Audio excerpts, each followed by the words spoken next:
Hello, Sula here from MistyHilltops.com. Thanks for stopping by. In this video, I'm working on a traveler's notebook layout titled Nut Tree. I'll be scrapping this photo, and I'm working with a digital scrapbook kit, Nuts About You by Jady Day Studio from Sweetshoppe Designs. And this layout is based on sketch number 32, which is a silhouette cut template that will be available as freebie at MistyHilltops.com. or is already by the time that you're watching it.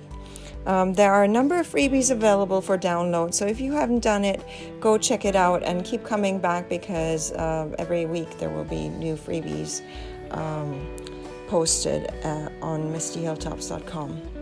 So I started by just using the template to clip papers from this digital scrapbook kit to the papers in my silhouette cut file, and then I just printed them out, cut them out. I actually didn't use my silhouette to cut them out because these are just easy straight lines, and then that circle, I use one of my die cut circles for cutting it out. And then I run a cord along the edges to just roughen up the edges a little to give things a little more dimension, and then I can start to put things down on this page. And as you see, it goes across both pages. This is a traveler's notebook spread, and my design goes across 2 pages, but the photo will be on 1 page, and so I don't mind if I have to cut through the middle of this design. And so I'm slowly laying out the papers. As I lay out, obviously I have to pay attention that I start with a background layer, which is the circle here. And so there's this frame that came with this kit, and so I cut that one out because I thought that was pretty enough to go on top of the photo. So now I glue down the photo, and then the frame can go on top of that. And I only printed it on paper that's slightly thicker than real cardstock, so it's pretty thin paper, considering that I sometimes really print things out on heavy cardstock as well.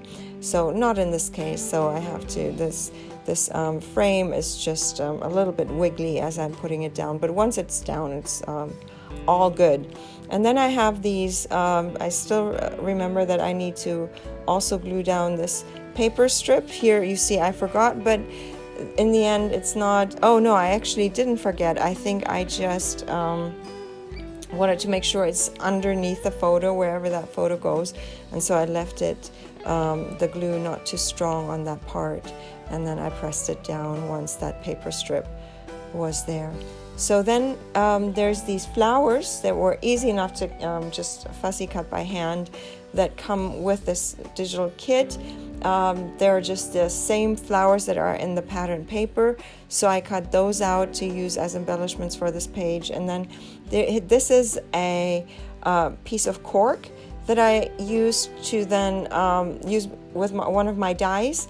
So I cut that out, and then the other pieces are also, like, there's one piece that is an actual, again, an ephemera piece with this digital scrapbook, but the other ones that are from colored cardstock with the little leaves and all that, these are dies that I use. They are dies, actually, like, they're from different sets of dies, actually. One is from a fall border or a bunting banner die cut set, and then so the little acorns there are from that, and then the leaves are from a pumpkin garden kind of set.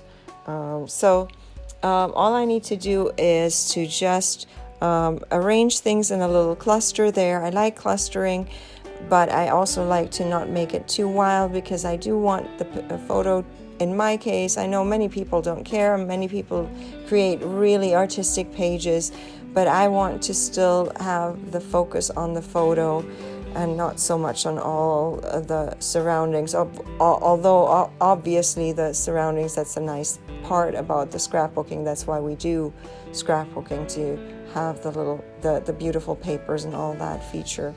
So here I put a paper strip along the line where the cut line will be where the two pages will be cut apart, so that I don't accidentally put one of those title letters onto that line and have to cut through a tiny piece of letter there, and I don't want to do that. This is actually from Tim Holtz, I think chapter 3, the alpha die that goes with that collection there, and so I just cut it out with on dark brown cardstock, and then this is actual cardstock, thick cardstock, and then I'm now one by one gluing down each letter. And I like working with die cut alphas because they make it they're very versatile. So now I'm pretty much finished with this page. All I need to do is flip it around and cut it apart on the back side using the line there, and this is my page done. I'm going to leave you with some more close-ups. I hope you enjoyed this video. Give it a thumbs up if you did. Consider subscribing, and I hope you have a great day. Thanks for watching. Bye.